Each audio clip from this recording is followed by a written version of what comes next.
10 pratos que nasceram no Tocantins e que vão te surpreender.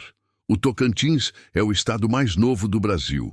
Existe oficialmente há pouco mais de 30 anos, mas a cozinha que nasceu nesse território não tem nada de recente. Ela carrega séculos de história indígena, de cerrado, de rio, de farinha e de fogo. E apesar disso, quase ninguém fora do estado conhece o que essa mesa tem a oferecer. Esse vídeo existe para mudar isso. Existem pratos que nasceram no Tocantins e que não têm igual em nenhum outro lugar do Brasil. Não são versões de receitas que vieram de fora. Não são adaptações de pratos mais famosos. São criações originais de um povo que aprendeu a cozinhar com o que o Cerrado dá, com o que o Araguaia e o Tocantins carregam nas águas e com o conhecimento de povos indígenas que habitam esse território há mais tempo do que qualquer mapa consegue registrar. Tem prato feito com peixe que só existe nessa bacia hidrográfica. Tem preparo com frutos do Cerrado que a maioria dos brasileiros nunca provou e nem sabe o nome. Tem técnica de cocção passada de geração em geração dentro de comunidades que a história oficial sempre tratou como margem e que, na prática, construíram uma das cozinhas mais originais do país. Se você pensa que conhece a gastronomia brasileira, o Tocantins vai te provar que ainda existe muito por descobrir. Quantos pratos típicos do Tocantins você consegue nomear agora? Pensa, tenta, não tem pressa. Se a resposta foi 0, ou se você chegou a 1 ou 2 nomes com dificuldade, saiba que você não está sozinho. O Tocantins é o estado mais jovem do Brasil. Existe oficialmente há pouco mais de 30 anos. E a gastronomia nacional ainda não parou para olhar direito para o que essa cozinha tem a dizer. Esse é o erro que esse vídeo vem corrigir. Porque existe uma cozinha nascida às margens do Araguaia e do Tocantins que tem séculos de história. Existe uma despensa inteira dentro do Cerrado. Frutos, raízes, pescados, mel, que povos indígenas conhecem e usam há milênios, muito antes de qualquer mapa político existir. Existe uma série de pratos que não tem igual em nenhum outro lugar do Brasil, feitos com ingredientes que só crescem nesse bioma, com técnicas que só esse povo desenvolveu, com sabores que você nunca provou e que não tem substituto. Não estamos falando de variações regionais de pratos conhecidos. Estamos falando de criações originais. De uma cozinha que nasceu aqui, cresceu aqui e ficou aqui, invisível para o resto do país por tempo demais. Você está prestes a conhecer 10 desses pratos. E depois desse vídeo, nunca mais vai conseguir falar de gastronomia brasileira sem incluir o Tocantins nessa conversa. Introdução. A tese. O Cerrado como despensa esquecida. O Brasil tem 5 biomas que a maioria das pessoas consegue nomear. A Amazônia tem a floresta, o Pantanal tem as águas, a Caatinga tem a resistência, a Mata Atlântica tem a história. E o Cerrado? O Cerrado tem comida, muita comida, de um tipo que o Brasil inteiro ainda não aprendeu a respeitar. O Cerrado é o segundo maior bioma do Brasil e um dos mais ricos em biodiversidade do planeta. Ele cobre boa parte do Tocantins e abriga mais de 4.000 espécies de plantas. Muitas delas comestíveis, nutritivas, com sabores que não existem em nenhum outro lugar do mundo. O pequi, o jatobá, o buriti, o baru, a mangaba, o murici. Nomes que a gastronomia de vanguarda europeia já descobriu e que o brasileiro médio ainda trata como coisa de interior, como sabor exótico, como curiosidade folclórica. Mas antes dos chefes europeus, antes das revistas de gastronomia, antes de qualquer prêmio ou reconhecimento internacional, os povos indígenas que habitam o Cerrado tocantinense já tinham transformado esses ingredientes em cozinha sofisticada. Não sofisticada no sentido de elaborada ou decorativa. Sofisticada no sentido mais preciso. Precisa, inteligente, perfeitamente adaptada ao ambiente onde nasceu. É essa cozinha que você vai conhecer agora. Prato por prato, ingrediente por ingrediente, história por história, começando pelo mais acessível e chegando até um preparo que a gastronomia brasileira oficial nunca catalogou, nunca nomeou e nunca serviu em nenhum restaurante do país. Prato 10. Arroz com piqui. Vamos começar pelo prato que divide mais opiniões antes mesmo da primeira garfada. O arroz com piqui não pede licença. Ele chega pelo cheiro antes de qualquer coisa. Um aroma forte, denso, que ocupa o ambiente inteiro e não deixa dúvida de que tem algo diferente acontecendo naquela cozinha. Para quem cresceu no Cerrado, esse cheiro é memória, é conforto, é casa. Para quem chega de fora pela primeira vez, é um desafio que começa antes de sentar à mesa. O piqui é fruto nativo do Cerrado. Pequeno, redondo, de casca verde e polpa amarela que envolve um caroço com espinhos internos microscópicos. E esse detalhe é importante, porque quem morde o caroço sem saber aprende a lição de um jeito que não esquece mais. A polpa é gordurosa, de sabor intenso e singular, sem referência em nenhum outro fruto brasileiro. Os povos indígenas do Brasil Central consomem o piqui há milênios. Muito antes de qualquer receita escrita, muito antes de qualquer fazenda ou cidade existir nesse território, o piqui já estava na alimentação cotidiana de quem habitava o Cerrado. Assado, cozido, processado em óleo, combinado com carnes de caça e peixes do rio. No Tocantins, a combinação com arroz branco e manteiga de garrafa transformou esse conhecimento indígena em prato do dia a dia. Simples na aparência, complexo no sabor, absolutamente impossível de replicar com outro ingrediente. Não existe versão light do arroz com piqui. Existe ou não existe. Prato 9. Pacu assado na brasa. Se você já pescou ou conhece alguém que pesca no Araguaia, provavelmente já ouviu esse nome com um tom de reverência que poucos peixes recebem. O pacu não é só um peixe, é um evento. É o tipo de pescado que, quando aparece na beira do rio, todo mundo para o que está fazendo e começa a preparar a brasa. O pacu é nativo das bacias do Araguaia e do Tocantins. Peixe de água doce, de corpo largo e arredondado, com uma característica que o separa de quase todo o resto. Uma gordura entranhada na carne de sabor levemente adocicado, que não tem paralelo em nenhum outro peixe brasileiro. É essa gordura que faz toda a diferença, e é exatamente por isso que a técnica de preparo que as comunidades ribeirianas desenvolveram existe do jeito que existe. O pacu é assado inteiro na brasa, com escamas e tudo. Não é descuido, não é falta de técnica, é precisão. As escamas funcionam como uma barreira natural, que protege a carne do calor direto e retém a gordura dentro do peixe durante o cozimento. O resultado é uma carne que se solta do espinho com facilidade, úmida, com aquele sabor que só aparece quando o peixe cozinha dentro do próprio suco, sem perder nada para a chama.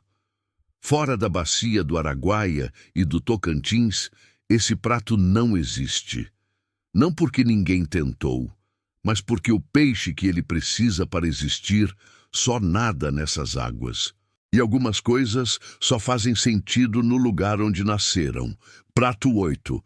Galinhada com pequi. Galinhada. Todo mundo conhece. É prato de interior, de festa, de panela grande no fogão a lenha que serve muita gente e não deixa ninguém com fome. Existe em Goiás, existe em Minas, existe em Mato Grosso, existe em boa parte do Brasil Central, com pequenas variações de tempero e de corte de frango. Mas a galinhada com pequi do Tocantins não é uma variação, é outro prato. A diferença não está no frango, não está no arroz, não está no tempero. Está no que acontece quando o pequi inteiro entra na panela junto com tudo e começa a cozinhar. O pequi não é acréscimo decorativo, não é enfeite que vai por cima no final. Ele cozinha junto com o frango e o arroz desde o início e, durante esse processo, libera o óleo amarelo intenso que carrega dentro da polpa. Um óleo com sabor tão característico que impregna cada grão de arroz, cada pedaço de frango, cada colherada do caldo. O prato inteiro fica impregnado de pequi de um jeito que não acontece quando os ingredientes são preparados separados. Essa técnica de cozinhar o fruto junto com a carne e o arroz, sem separar, sem reservar para o final, é prática das comunidades do Cerrado Tocantinense, que entenderam algo que a cozinha contemporânea ainda tenta aprender, que alguns ingredientes não temperaram o prato, eles são o prato. Retire o pequi da galinhada tocantinense e você tem outra coisa. Boa, talvez, mas completamente diferente. Prato 7, caldeirada de peixe do Araguaia. Existe uma regra não escrita entre os pescadores do Araguaia que qualquer pessoa de fora demora um tempo para entender. Quando a conversa chega na caldeirada, ninguém fala em receita, ninguém anota ingrediente, ninguém pergunta quanto tempo cozinha ou qual tempero vai primeiro. Porque a caldeirada do Araguaia não tem receita fixa, ela tem princípio. O princípio é este: você usa o que o rio deu naquele dia. Tucunaré, pintado, dourado, piau, curimatã, o que entrou na rede é o que vai para a panela. E a combinação de peixes diferentes numa mesma caldeirada, cada um com sua gordura própria, sua textura específica, seu tempo de cozimento particular, cria um caldo que muda toda vez que é feito. Não existe duas caldeiradas iguais no Araguaia, e é exatamente isso que a torna impossível de replicar fora dali. As comunidades ribeirinhas que desenvolveram esse prato ao longo de gerações entendem algo que a cozinha de restaurante raramente consegue capturar, que o sabor de um caldo depende da biodiversidade da água onde o peixe viveu. O tucunaré do Araguaia tem um sabor específico porque se alimentou dos peixes e das plantas daquela bacia. Mude o rio, mude o peixe, e você muda o caldo. A caldeirada do Araguaia é, na prática, um documento vivo da biodiversidade desse rio. Cada panela conta o estado daquelas águas naquele momento, e enquanto o rio existir com a riqueza que tem, esse prato vai continuar sendo inimitável. Prato 6. Moqueca de tucunaré. Quando alguém fala em moqueca no Brasil, a cabeça vai imediatamente para dois lugares. Vai para a Bahia, com o leite de coco e o azeite de dendê que tingem o caldo de laranja intenso. Ou vai para o Espírito Santo, com a panela de barro, o urucum e a discussão acalorada sobre qual das duas é a moqueca verdadeira. Ninguém pensa no Tocantins. E é exatamente aí que está o problema. Existe uma terceira moqueca. Ela não tem leite de coco, não tem azeite de dendê, não tem a panela de barro capixaba, nem o caruru baiano do lado. Ela tem tucunaré, peixe de água doce exclusivo do Araguaia. Temperado com urucum, ervas nativas do Cerrado e técnica desenvolvida pelo povo xerente, que habita as margens do rio Tocantins há séculos. O resultado é uma moqueca de sabor completamente diferente das duas versões que o Brasil conhece. Sem a gordura do coco, o tucunaré aparece com toda a sua personalidade. Uma carne firme, de sabor limpo e levemente adocicado, envolta num caldo vermelho alaranjado do urucum, que é mais leve, mais seco, mais direto do que qualquer moqueca litorânea. É uma moqueca de rio, não de mar. De cerrado, não de litoral, de povo indígena, não de cozinha colonial. E enquanto o Brasil inteiro debate qual das duas moquecas famosas é a original, essa terceira versão existe há muito mais tempo do que qualquer uma das duas. Em silêncio, às margens de um rio que a gastronomia nacional ainda não aprendeu a respeitar. Prato 5. Beiju de mandioca, com mel de abelha nativa. Tem combinações que parecem simples na descrição e surpreendem de um jeito que nenhuma palavra consegue preparar direito. Beiju com mel é uma dessas. Não porque seja elaborado, é exatamente o oposto, mas porque os dois ingredientes que se encontram nesse prato são, cada um por si, absolutamente únicos.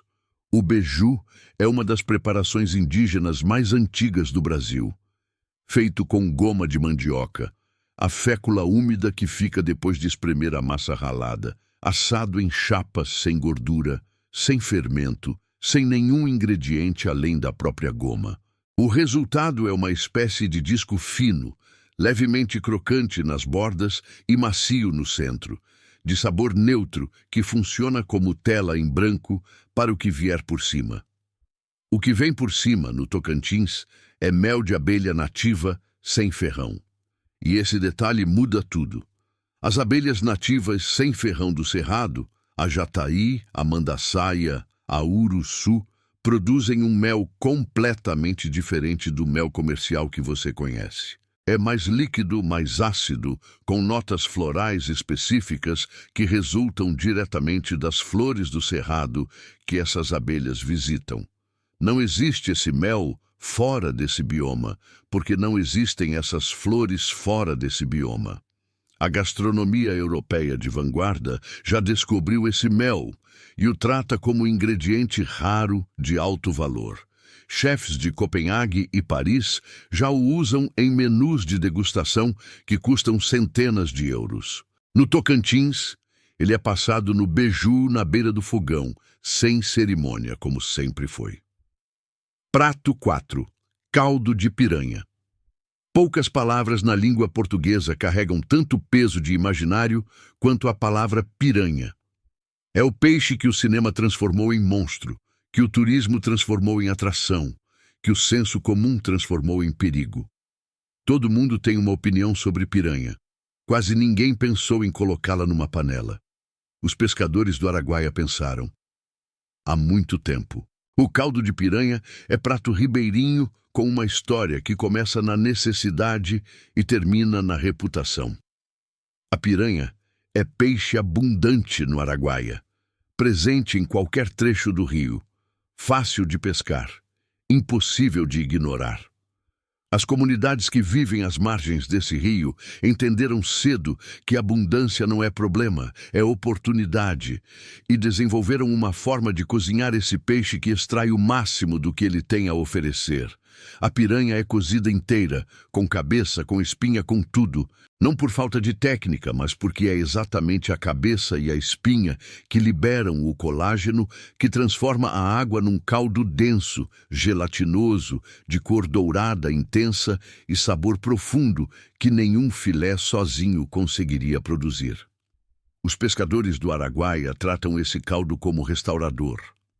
A tradição oral, de geração em geração, diz que ele repõe energia, fortalece articulações, prepara o corpo para mais um dia de rio. A ciência moderna chamaria isso de colágeno hidrolisado e cobraria caro por isso em farmácias de manipulação. No Araguaia, a piranha resolve isso antes do almoço, sem rótulo e sem preço. Prato 3. Empadão, goiano-tocantinense. Em 1988, o Brasil ganhou um novo estado. O Tocantins nasceu da divisão do norte de Goiás, uma decisão política que separou o território, criou nova capital, redesenhou fronteiras e mudou o mapa do país de um jeito que levou anos para as pessoas assimilarem. Mas a comida não recebeu o memorando. A divisão política que criou o Tocantins não criou uma cozinha nova do zero. Nas regiões sul do estado, onde a proximidade com Goiás é geográfica e cultural, existe um prato que conta essa história melhor do que qualquer documento oficial.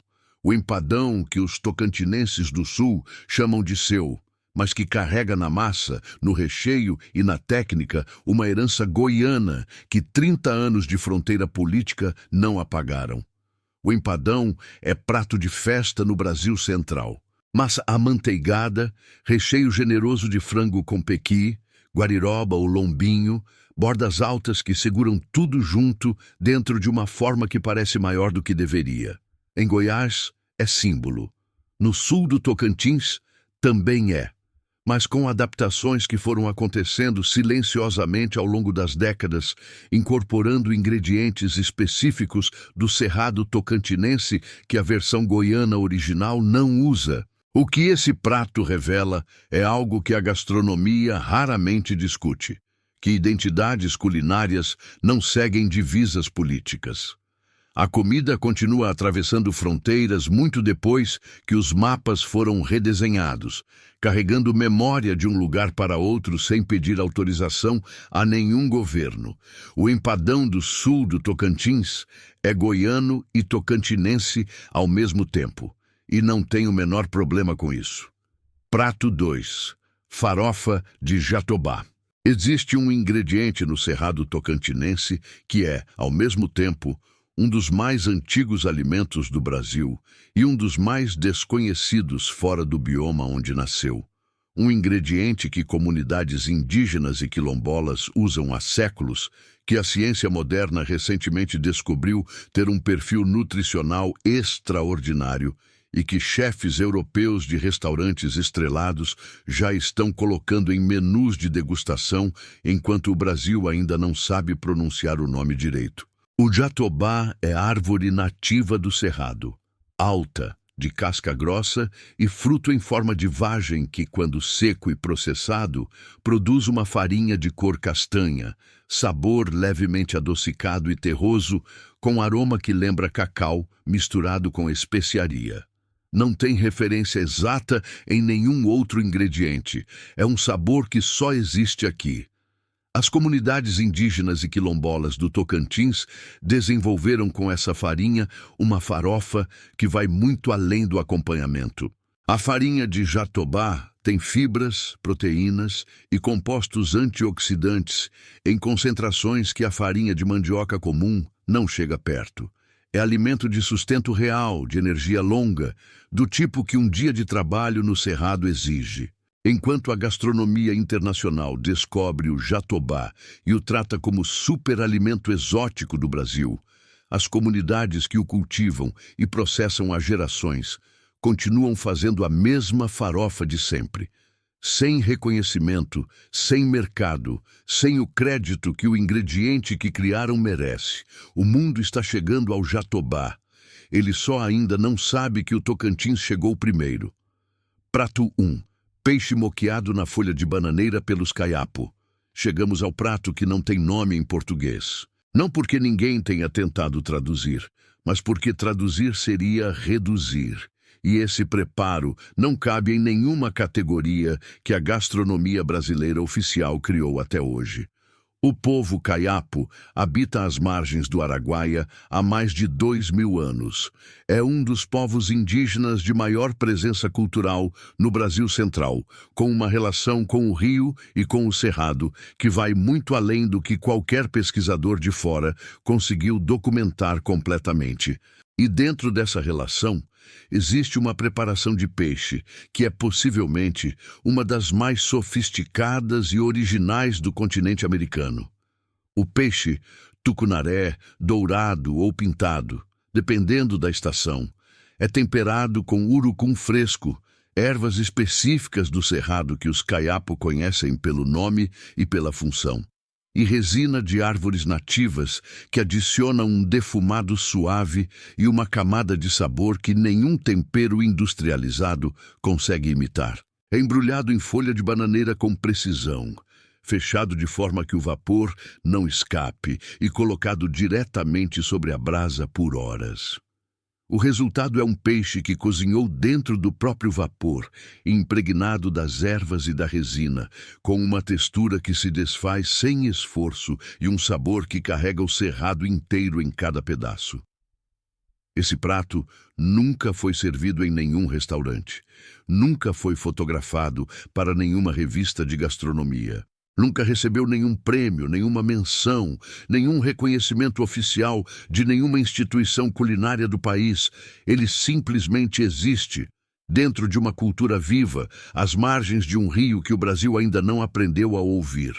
Conclusão: o Brasil que a gastronomia não contou. Você acabou de conhecer 10 pratos que existem de verdade, feitos com ingredientes reais, por pessoas reais, em um estado que o Brasil ainda está aprendendo a enxergar. Não são lendas, não são receitas reconstituídas por historiadores. Não são pratos que existiram um dia e desapareceram. estão acontecendo agora às margens do Araguaia, dentro do Cerrado, nas comunidades indígenas e ribeirinhas que construíram uma cozinha inteira sem que ninguém de fora prestasse atenção. E isso levanta uma pergunta que vai além do Tocantins. Se um estado inteiro tem uma gastronomia dessa riqueza e essa originalidade, e o Brasil mal sabe o nome de um prato sequer, quantas outras cozinhas estão na mesma situação? Quantos outros estados, quantas outras comunidades, quantos outros povos têm ingredientes, técnicas e preparações que a gastronomia nacional oficial simplesmente nunca foi buscar? A resposta, honestamente, é que ninguém sabe. Porque ninguém foi perguntar. A gastronomia brasileira que aparece nas revistas, nos programas de televisão, nos guias de restaurantes e nos rankings internacionais é real e é rica. Mas ela representa uma fração do que esse país tem. Ela conta a história de uma mesa e esquece todas as outras.